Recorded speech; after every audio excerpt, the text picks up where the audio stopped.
Weiter geht der Umbau. Heute ist Tag 14 und ich habe das Abdeckblech endlich abgeholt. Danke an Michael für die Schweißarbeiten. Der hat mir auch die Vents geschweißt und eben hier die Verstärkungsbleche und die Randbleche eingeschweißt. Super. So, jetzt kann ich mal ausprobieren, ob das gleich passt. Das werdet ihr gleich sehen.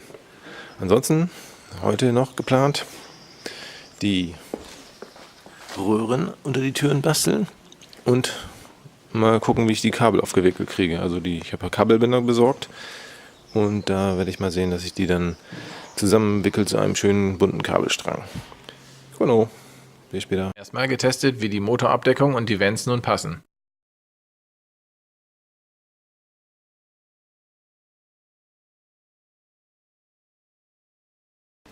Es gibt ein Problem und das Problem ist nicht dieses hässliche Tuch, denn leider ist es jetzt zu hoch. Also ich habe das zwar selber ausgemessen, jetzt steht das leider doch zu hoch. Also ich wollte eigentlich das gerne, es muss 5 mm niedriger. Nächstes Problem ist, die Platte ist schief sozusagen jetzt. Dadurch, dass ich in der Mitte keine Verstrebung habe, dellt die sich ein. Das heißt, die ist gewölbt, hier steht sie viel zu hoch am Rand. Man kann sie zwar runterdrücken, aber ich muss dann noch einen Winkel unterschrauben. Und hoffen, dass es dann gerade sich zieht. Ja, und insgesamt die Ränder müssen niedriger werden. Also die Höhe, damit die Vents hier weiter runterkommen, müsst ihr ungefähr nochmal 5 bis 7 mm absägen. Schade, schade. Ja, das Problem ist halt mit dem Schieben. Ich weiß noch nicht, wie ich das montiere am besten, weil ich wollte die eigentlich schiebbar machen, damit ich halt die Vents zurückschieben kann, um dann die Motorhaube hochzukriegen, weil dieser Bogen, der hier unten rum ist, um das Heck, ja, dann geht er sonst nicht hoch. Wenn ich das hochziehe, hakt das hier unter. Und abmontieren will ich auch immer nicht, weil das immer eine Menge Arbeit ist, die ganzen Schrauben zu lösen. Da bin ich noch ein bisschen am Rätseln, wie ich das dann am besten löse. Gucken wir mal weiter.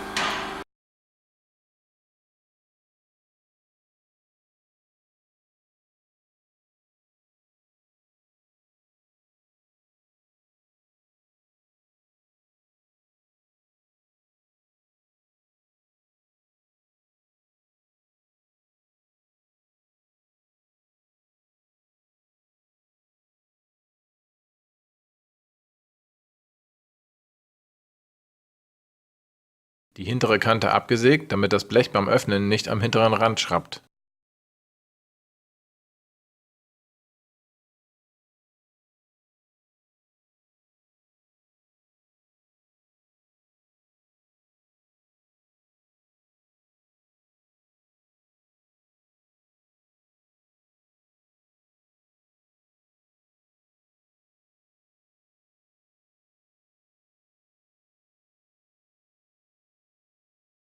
Die anderen Kanten waren ja nun leider doch zu hoch und ich musste wieder etwas abflexen.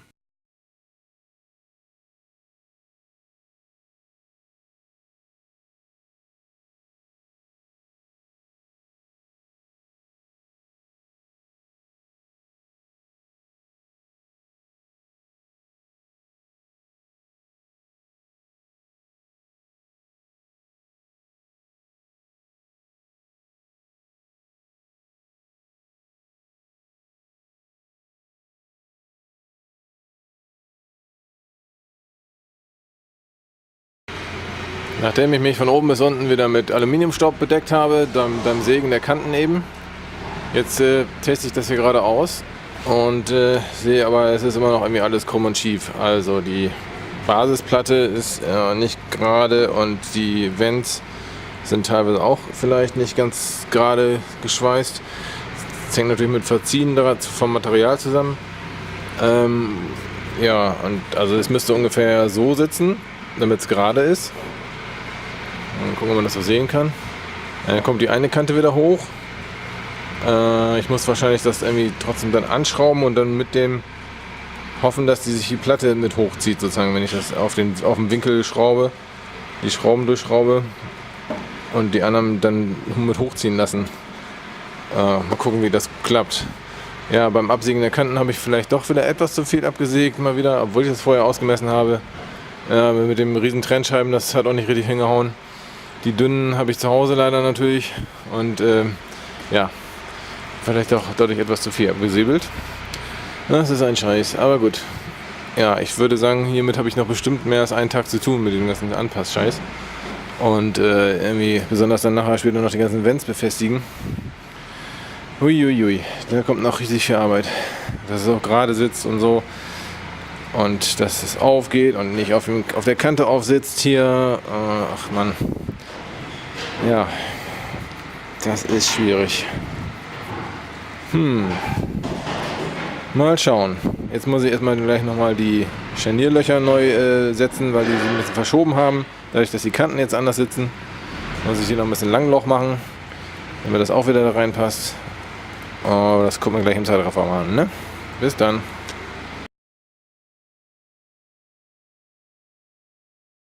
Dann habe ich die Halteschellen für die dicken Fluxbandkabel befestigt.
Habe es dann wieder abgenommen, da die Röhren unter den Türen erst lackiert werden müssen, bevor das Kabel durch kann. Die Scharnierlöcher noch nachgebohrt und danach die Abdeckung festgeschraubt.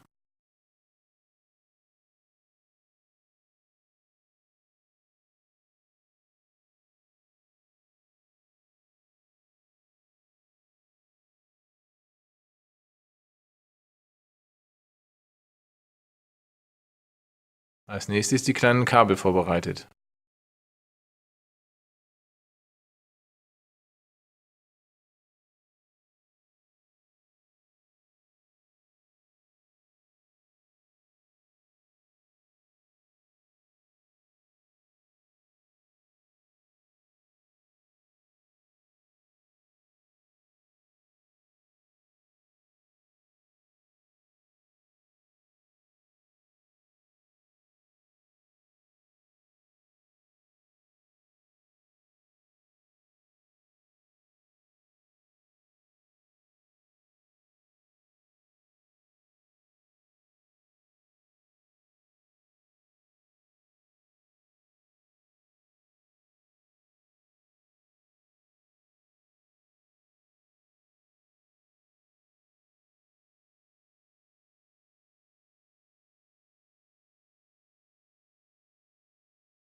Den Terminalblock montiert und die orangen Kabel daran angeschraubt.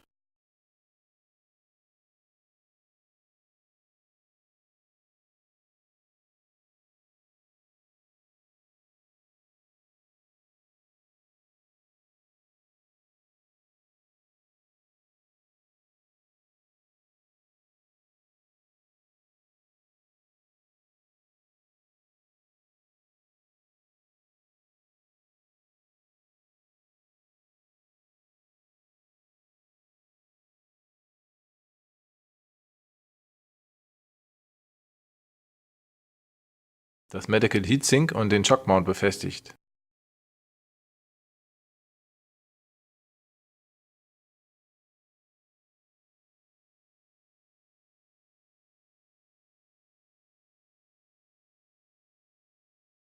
Anschließend noch die beiden Röhren silbern gesprüht.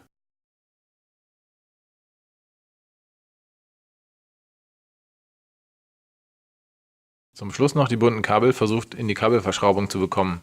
Leider sind die roten Kabel zu dick und es passt nicht.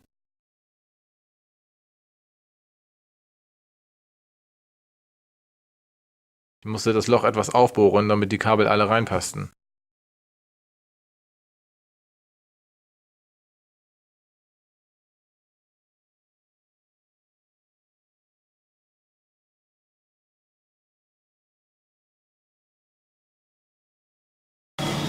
Also, den heutigen Tag würde ich als gemischt bezeichnen. Naja, es hat einiges geklappt, sagen wir so, vieles eher nicht. Ja, und zwar habe ich hier ein paar Sachen installiert, ein paar Kabel fertig gemacht und Kabelschuhe drauf gestopft und so. Habt ihr ja alles gesehen. Und hier die Rohre eben lackiert, damit ich die nächstes Mal anbauen kann. Denn ich habe hier schon mal die Schellen oder die Kabelhalter montiert, auch vorne schon Löcher gebohrt, aber eben es muss natürlich erstmal das Rohr da rein und das muss natürlich erstmal lackiert sein, damit ich das auf den Schlauch dadurch führen kann. Ja, und dann die Kabel hier vorne wollten auch nicht passen. Die roten Kabel sind doch vom Durchmesser her ein bisschen zu dick und ich musste doch jetzt diese Kabelverschraubung erstmal aufbohren, damit die Kabel überhaupt da alle reinpassen. Das war natürlich auch nicht so gedacht. Ich dachte, das stopft das mal eben da rein und gut ist, aber jetzt wieder mehr Arbeit. Ja, gut. Ja, mal schauen. Da ist noch viel zu tun. Macht's gut, bis dann. Ciao. Zum Schluss noch die Bilder des Tages.